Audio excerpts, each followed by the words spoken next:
大家好，欢迎来到中老年之音，希望大家都过得愉快。感谢您的订阅和忍耐，我们每天都陪伴您。再婚对年长者来说充满挑战，涉及情感处理和家庭反对，但有人仍坚定追求幸福，如一位58岁的大妈再婚。她勇敢面对困难，与62岁叔叔结婚，展现勇气与坚持。再婚对双方家庭有影响，特别是双方有孩子时，但只要有爱与包容，可克服一切困难。愿所有人勇敢追求幸福。再婚真的不容易，特别是年纪大了之后，你得处理好自己的感情问题，还得应对家人的反对，有时候真的挺难的。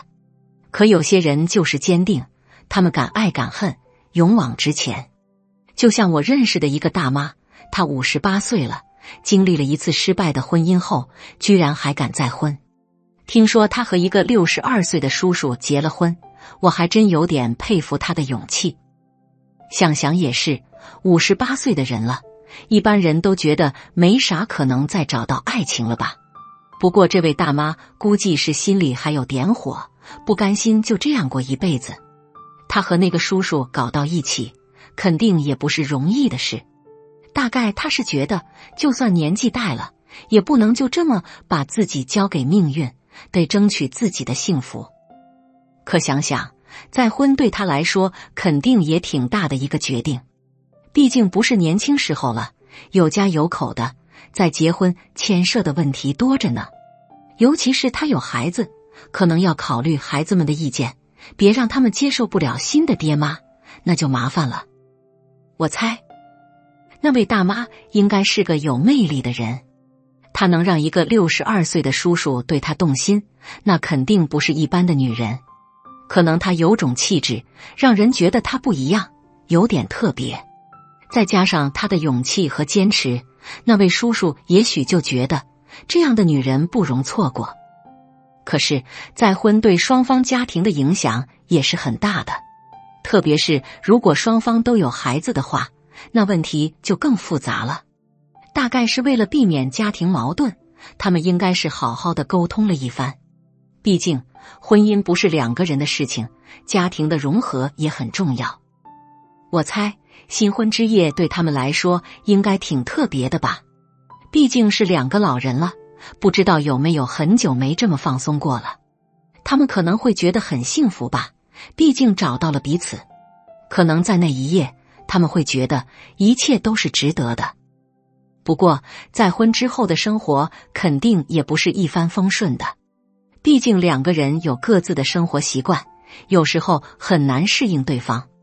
但我相信，只要他们有足够的爱和包容，一定能克服一切困难。如今我猜他们应该是过得挺幸福的吧，至少我希望他们是。他们应该感谢自己的勇气，敢于去追求自己的幸福。毕竟人生苦短，为什么不多一点勇气去追求自己的梦想呢？这是一个普通人的故事，一个关于爱和勇气的故事。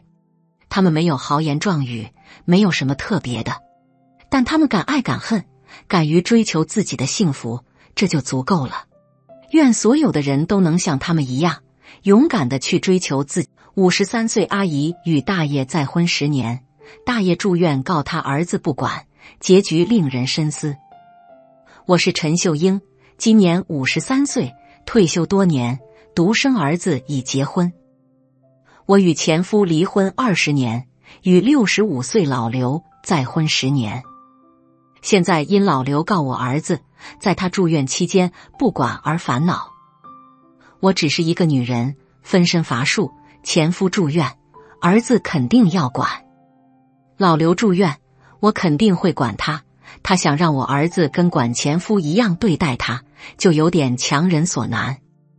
在我和老刘亲生儿子的劝说下，老刘才撤回诉讼，让我和儿子过平静的生活。历经这件事，我也在反思自己这个再婚，还有必要继续维持下去吗？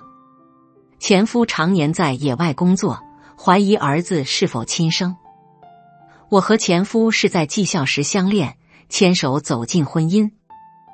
我们毕业后分在一个系统工作，我在基地处上班，做社区后勤工作。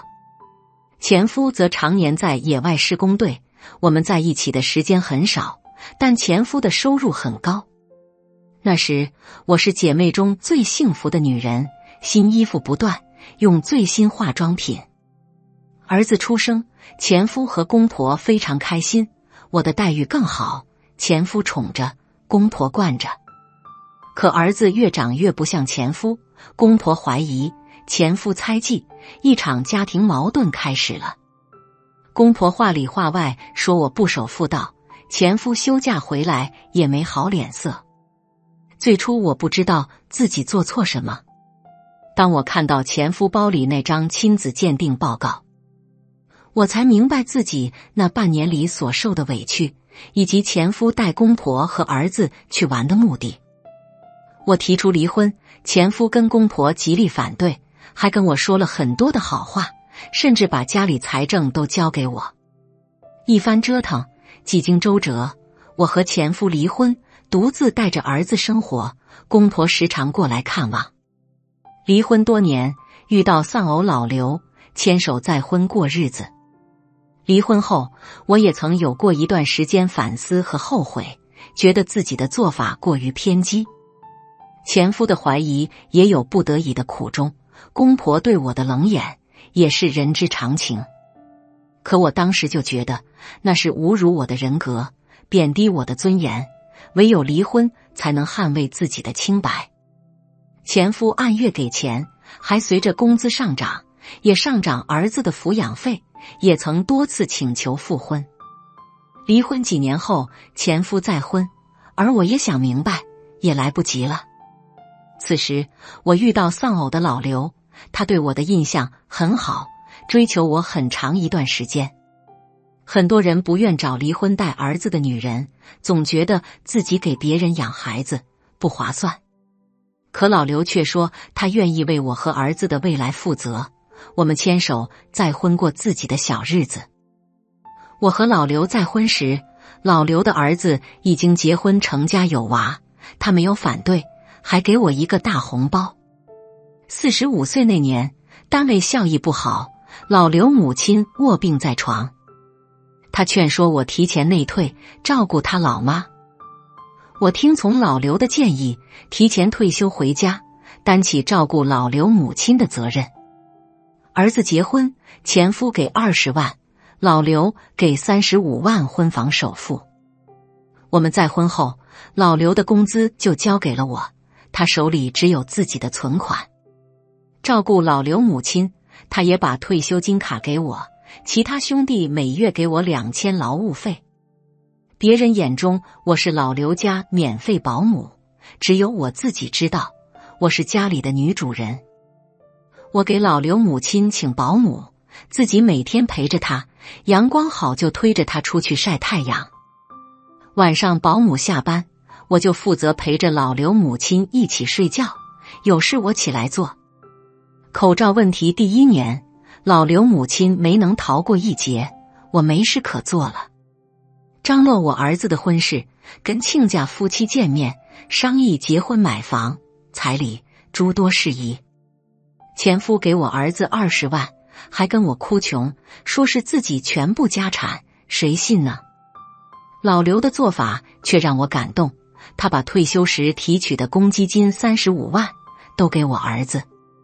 他说我和他的晚年就指望我儿子了，儿子信誓旦旦地承诺他会孝顺我们。儿子的婚礼圆满完成，我的心事也算了结，往后都是美好的日子。老刘住院，儿子去照顾前夫，老刘生气告我儿子不管他。明天和意外谁也不知道哪一个先到。老刘总觉得自己腿上没劲，饮食也没胃口，以前爱喝的小酒也不香了。我让老刘去做全面检查，毕竟体检的项目少，到大一点的医院彻底看看。人就是这样，平时看着跟好人一样，到医院才知道身体有多么的糟。老刘查出好几种病，需要住院医治。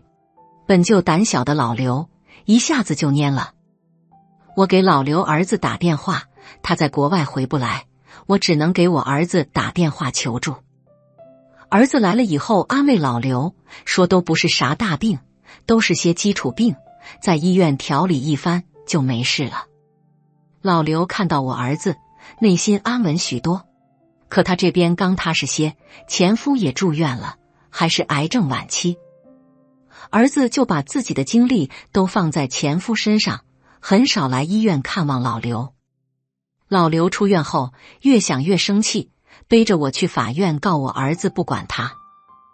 儿子收到法院传票都蒙圈了，打电话询问我啥情况。原来小心眼的老刘把我儿子告了。我是又气又无奈，跟老刘怎么也讲不清道理。老刘觉得他养我儿子10年，还出35万的房钱，比前夫出的还多。他认为我儿子就该以他为主，应该在医院里照顾他才对。我说前夫的病更重，更需要我儿子。老刘就说我儿子是白眼狼。没有办法，我给老刘的哥姐打电话，请他们来劝说老刘，好歹把诉状撤回来了。但我的内心有了不一样的想法。不论怎样，我都要把老刘给我儿子的35万还给他。至于将来要怎么过，看看再说吧。通过老刘住院的事情，以及他背着我状告我儿子的行为，我真的后悔了。我后悔曾经的冲动，不该离婚，也不该再婚。既然牵手走进婚姻，就要共同面对一切。65岁过后是老人最难熬的日子。一位70岁大妈说出心里话。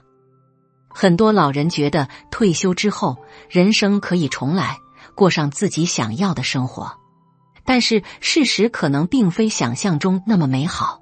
每天都要时刻陪伴老伴身边，给他端屎端尿，还要做按摩，让他时刻保持清醒状态，结果依旧没有奇迹。2年后，老伴最终还是离开了他。在愧疚下，王大妈60岁这年成了一个孤零零的老太婆，但她依旧却对生活还充满希望，觉得苦日子总算熬过来了。结果无语的是，没多久儿媳又生了2胎，王大妈的自由就这样被儿媳强制收走。一个人安享晚年的生活再次被打断，直到65岁，王大妈才重获自由。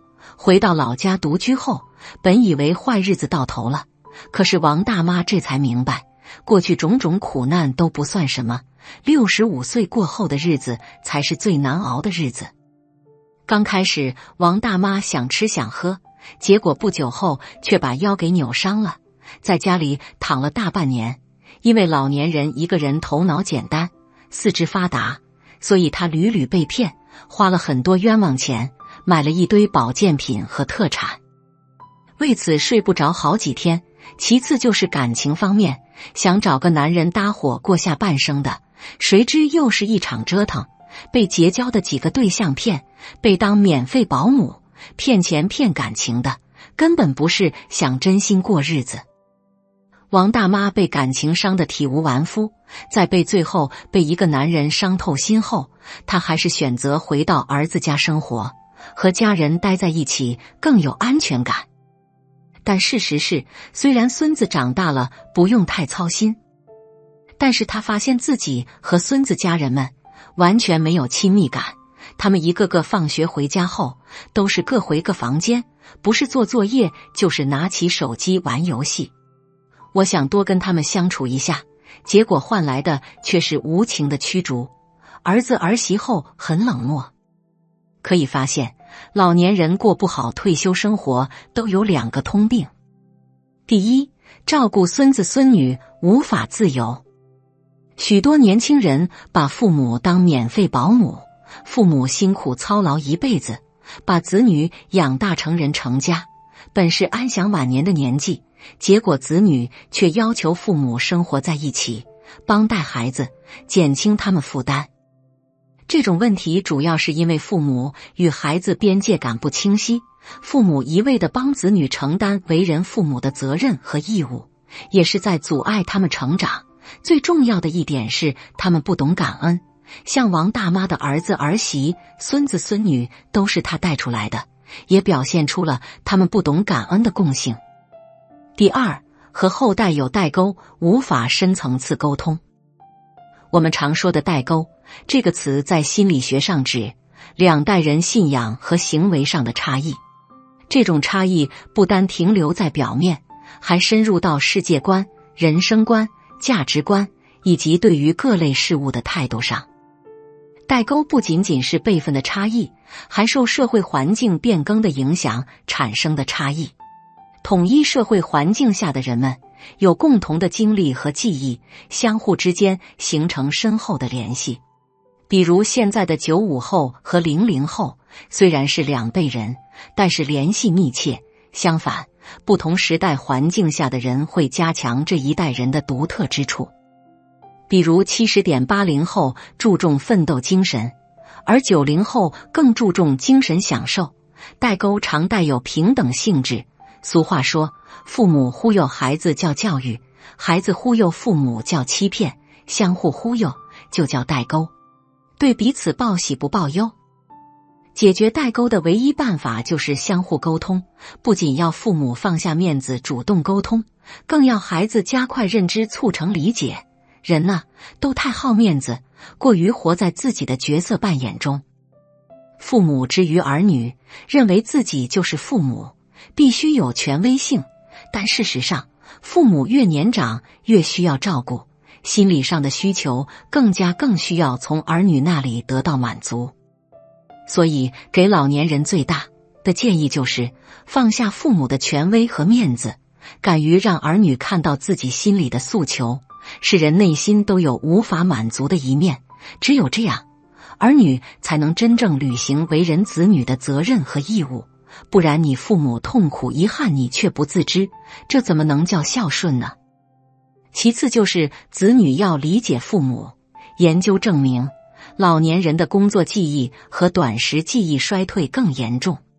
工作记忆和短时记忆是我们在短时间内对信息储存和加工的能力。比如，你刚刚吃了饭，做了某件事，过一会可能自己就忘了。很多老年人做完事还要站在那里发呆10几分钟，你问他在干嘛，他说他在回忆。老年人常抱怨自己的记忆力不如以前，所以患上老年痴呆的概率会大大增加。研究也支持这一点。所以，孩子不要抱怨父母不能与时俱进，学习新知识。一方面，他们理解难度较大；另一方面，他们记忆力有限。代沟的解决需要双方以爱为理解的沟通。很多年轻人嫌弃父母哪不行，是因为他们忽视了生理上的差异。作为成年人，自己应该更快学习。等真正成熟时，你才会理解父母的辛酸，那一刻才是真正的追悔莫及。人生遗憾的时刻莫过于如此，化解代沟能最大程度减少我们的人生遗憾。莫要到失去那。当您沉浸在这些故事中，愿他们激发您的思考，也能传递温暖给他人，不求回报。感恩您一路相伴，期待您的点赞与分享。有不到之处，希望您能在评论区给我留言，我会对每个留言回复。我也迫切地希望能与您就任何话题进行交流。愿我们一同积累福报，走向更加健康、更幸福的生活之路。